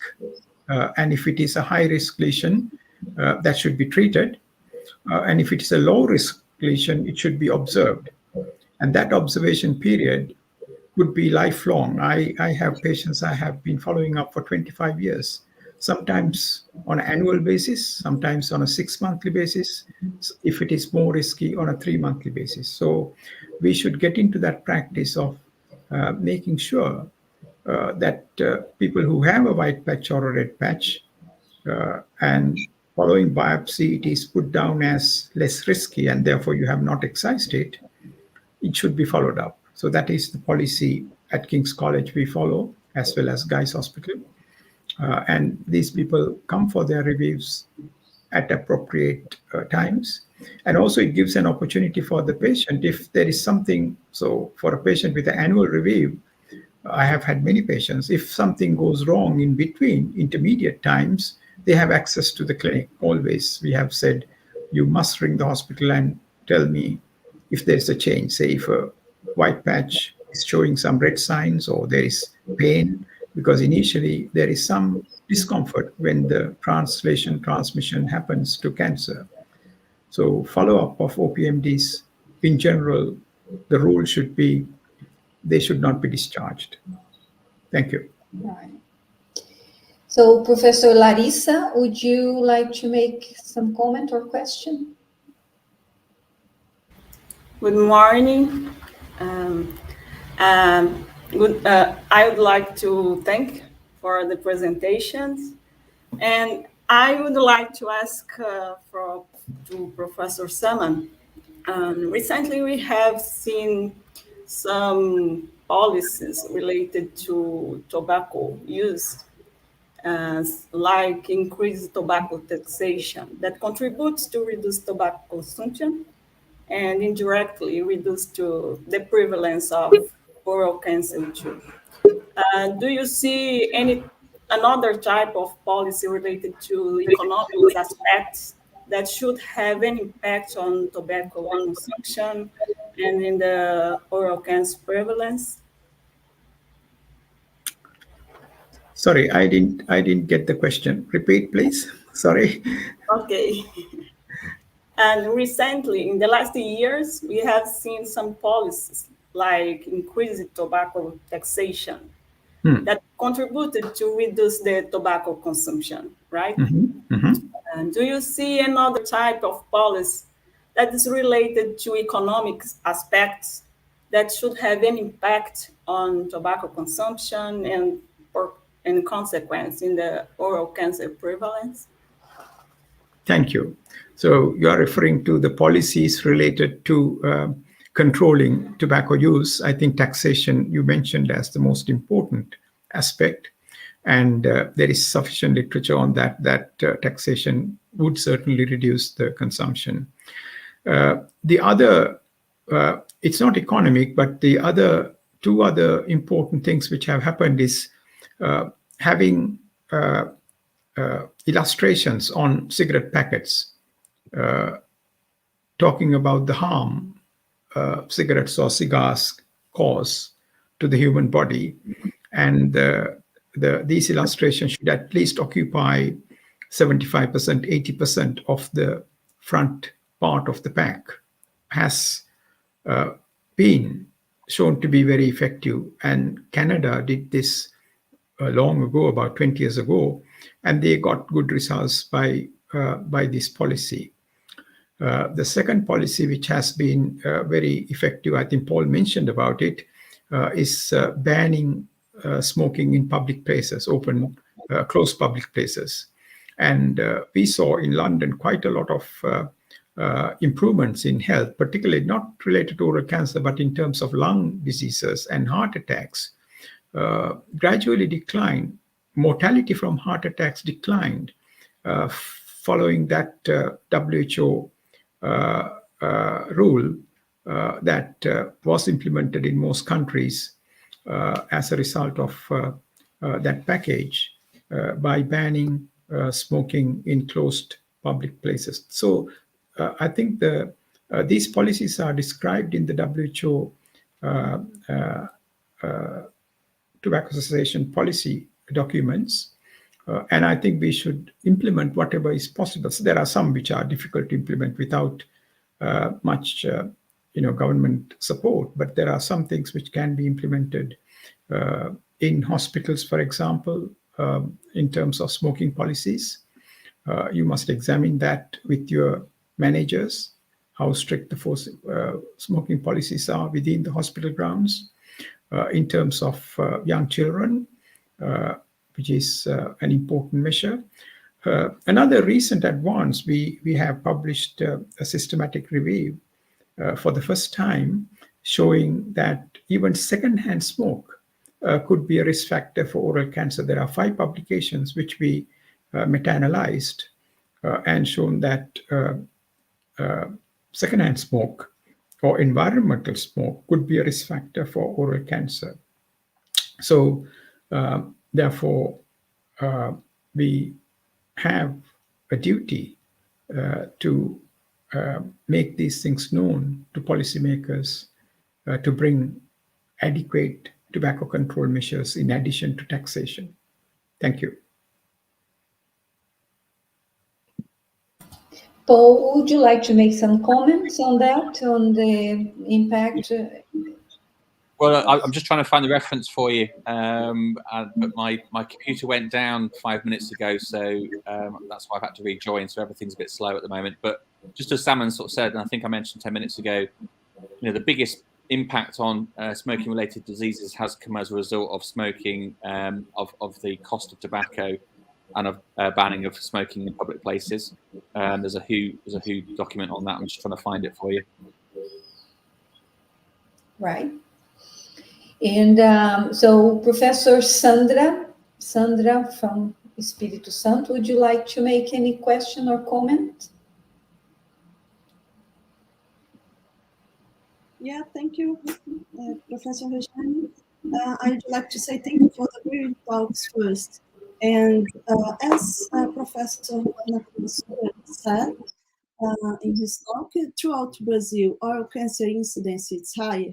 In addition, late diagnosis is observed in approximately 70% of the population with oral cancer. Consider your experience, Professor Warnakulasuriya. What are the main reasons behind the late diagnosis of oral cancer?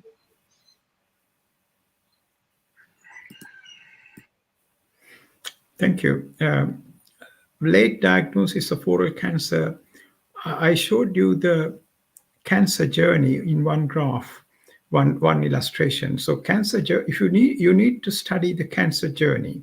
So a cell changes to a malignant cell, and we will not notice that for months or years until a symptom arises. Our knowledge of that patient has a cancer or a pre-cancer or a potential malignant disorders is when we see a physical change in the mouth. That is where, from the health service point of view, the cancer journey starts. But that has been happening, the changes in the DNA for months and years.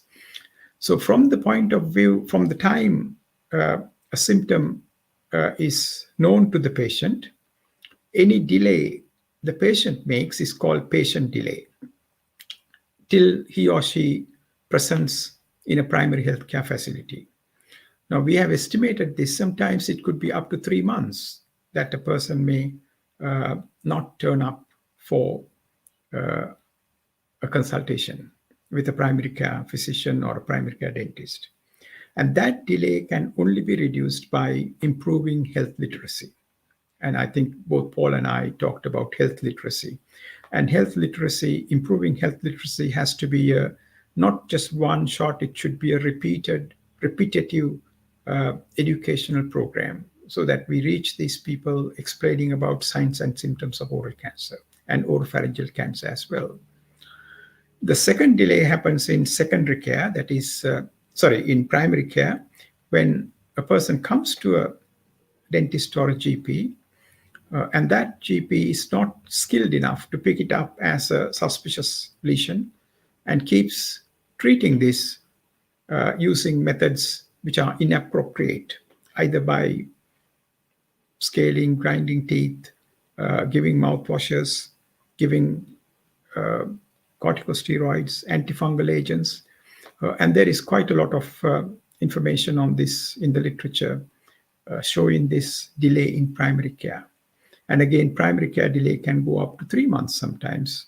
So only way we can tackle that is to provide continuing professional education to dentists and doctors, CPD, we call CPE or CPD.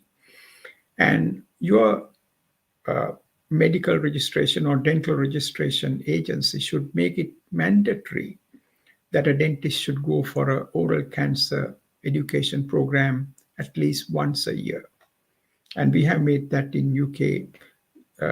We recommend that a dentist should go for a CPD program at least once a year.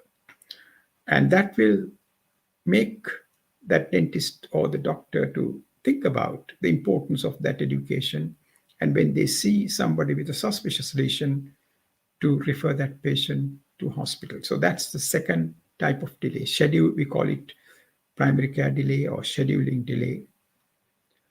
The third delay, of course, is with the health system in hospitals. When a patient reaches a hospital, that appointment should be urgent. And I mentioned about the 2 weeks waiting system in UK, and that has helped quite a lot to reduce delays so that the patient is rapidly seen. So there should be rapid access and rapid consultation, and a biopsy should be taken within 2 weeks of notification to the hospital.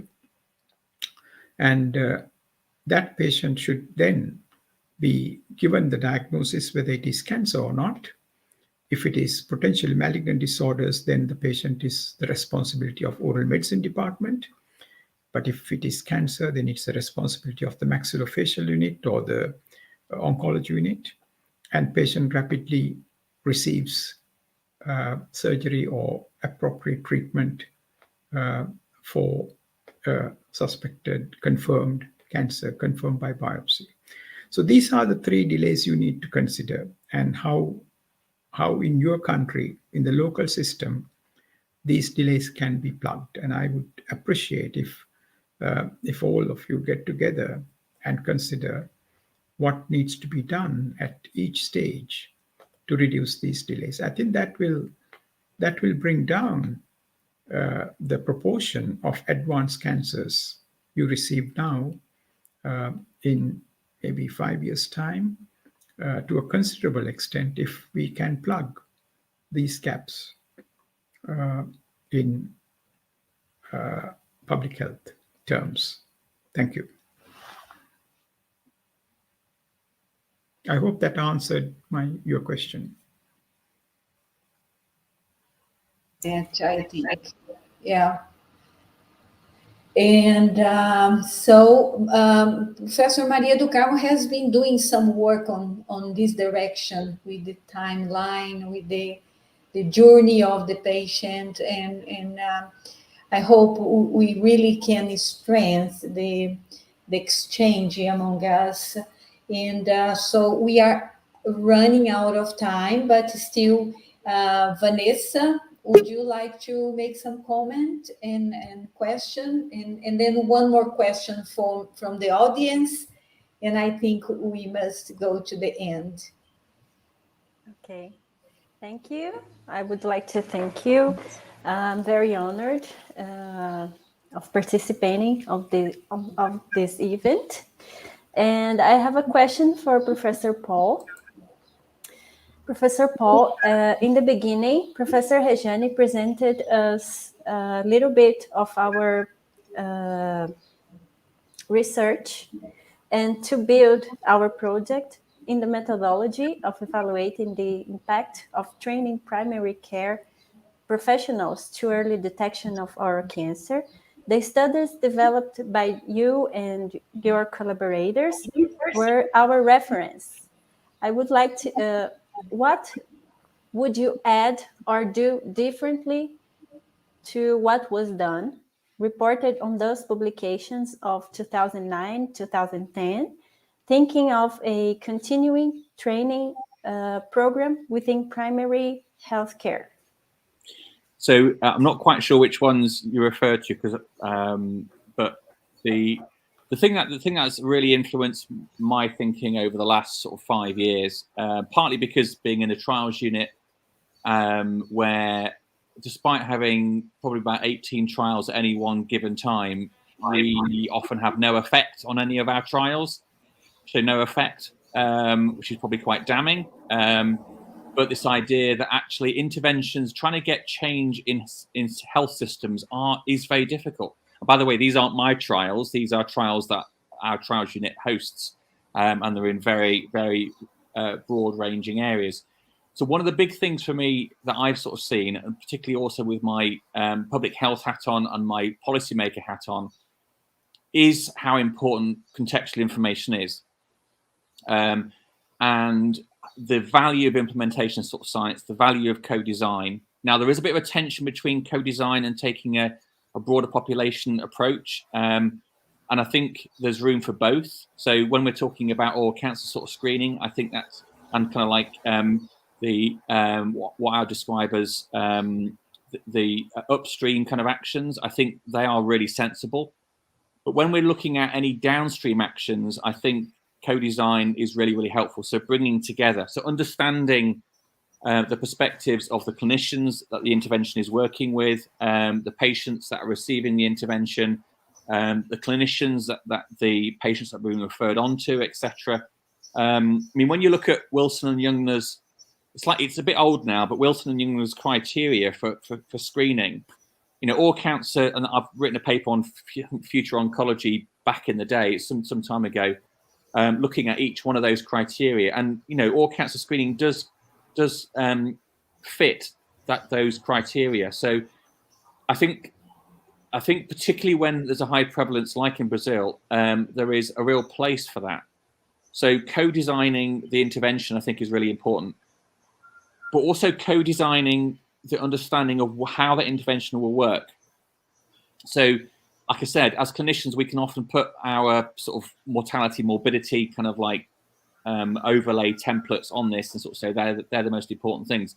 But I'll just give you an example from rheumatoid arthritis. There was this heralded the COMET movement and the core outcome set movement.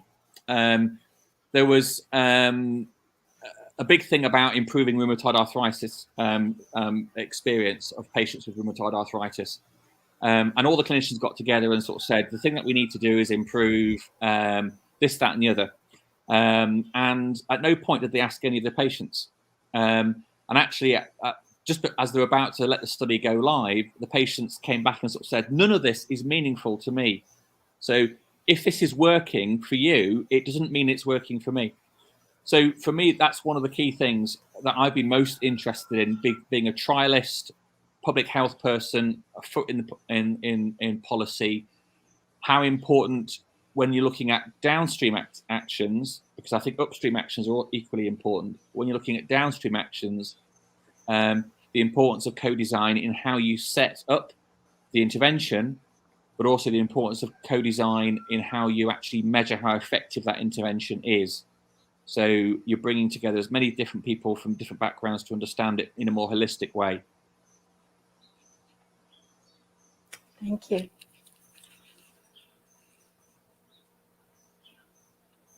The audience, Susie is the master student. She asked, Paul, based on your experience, how can we develop, I think it's a question for Professor Saman also. Based on your experiences, how can we develop health literacy in a more effective way? By investing in the population or health professionals? I'll start maybe, and then Saman can finish. I mean, there's a I think it's in the link. There's sort of 5 key points. It's a broad psychological review, but 5 key points about what produces behavior change. And it really is a counter to this idea that just purely improving health literacy actually produces the level of change that we might want it to. I think it produces change amongst some certain people, but the challenge we certainly have with oral cancer is health literacy is not necessarily a concept that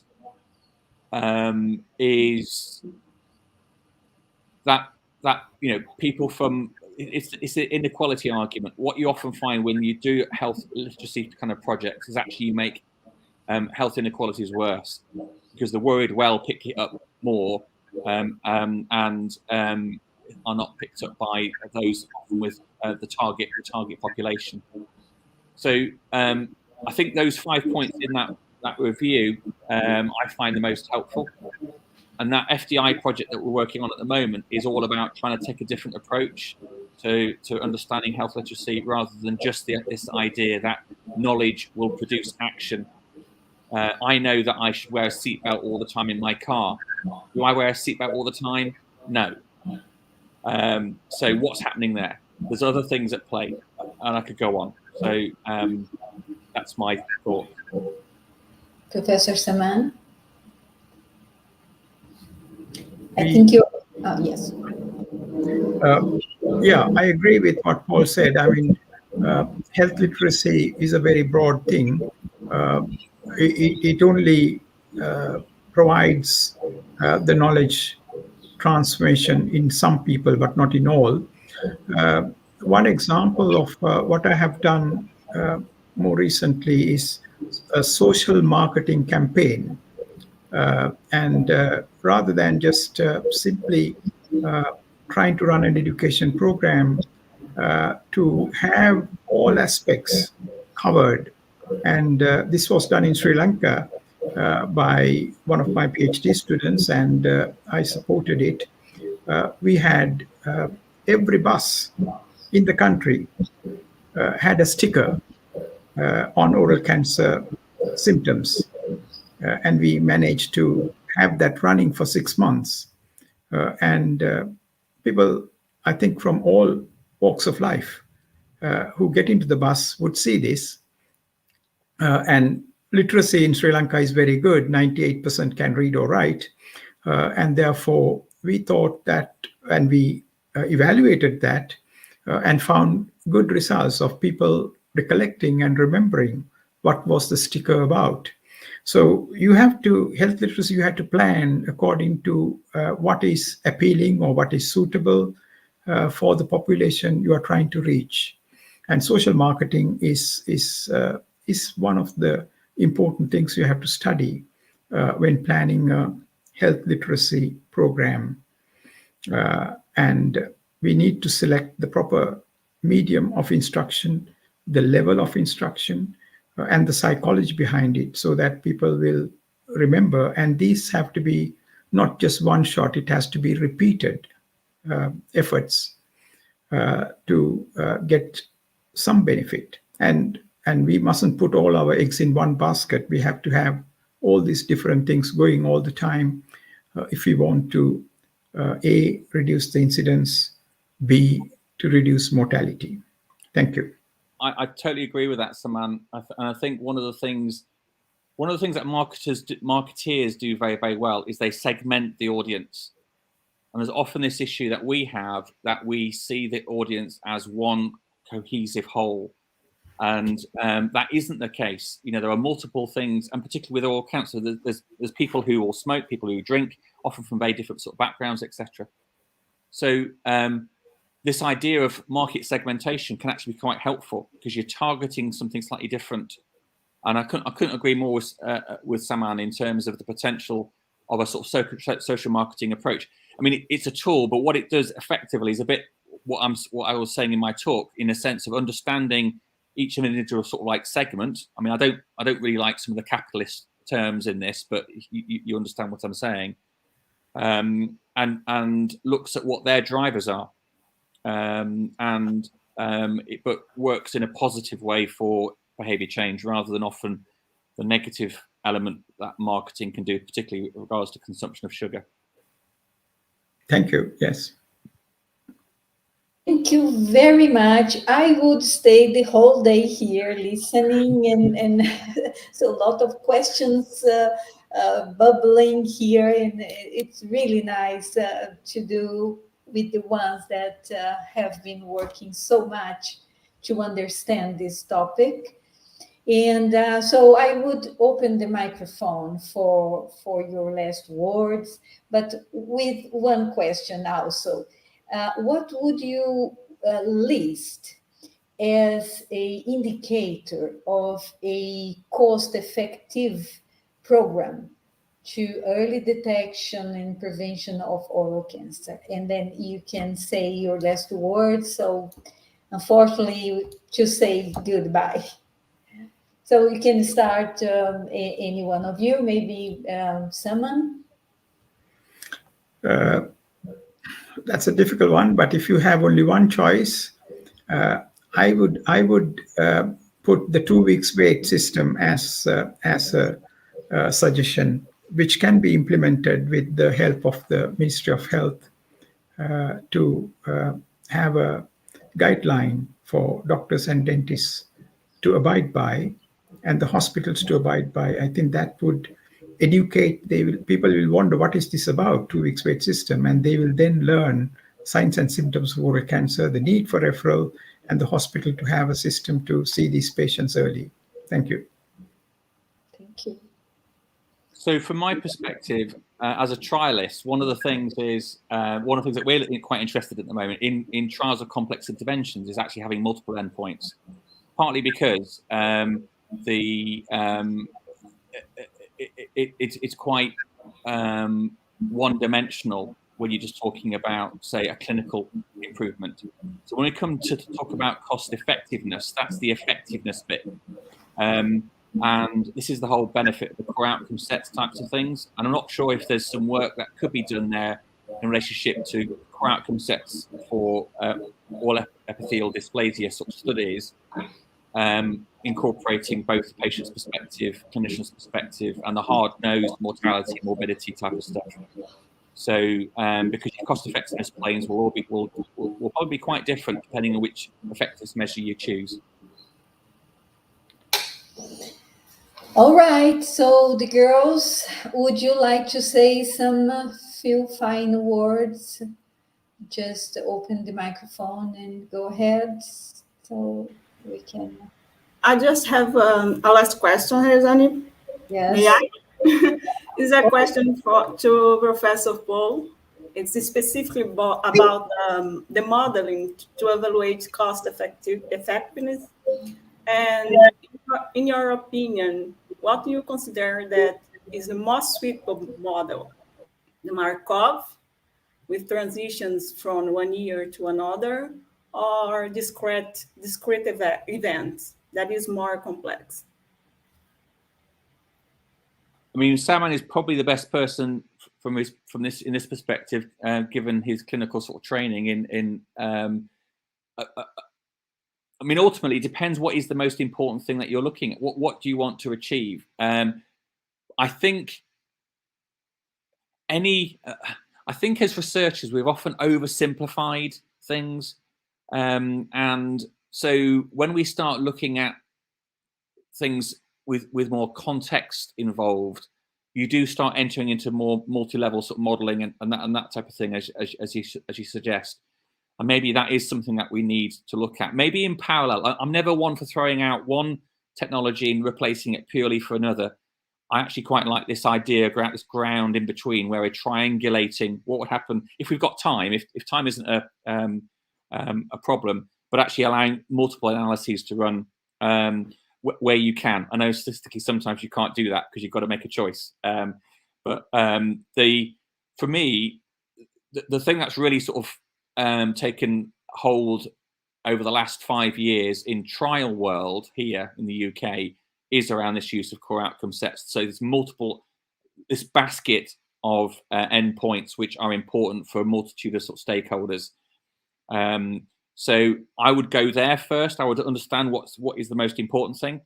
But if you're talking about it from a cold, if you like, pathological, and I don't mean cold in a derogatory way, but if you're talking about it from a pathological sort of change perspective, or system change, it depends where you're looking at this sort of micro, meso, or macro level. You know, are you looking at this from a policymaker's perspective? Are you looking at this from an individual change of a patient perspective?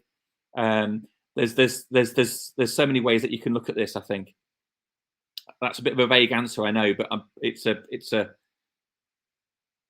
tricky one.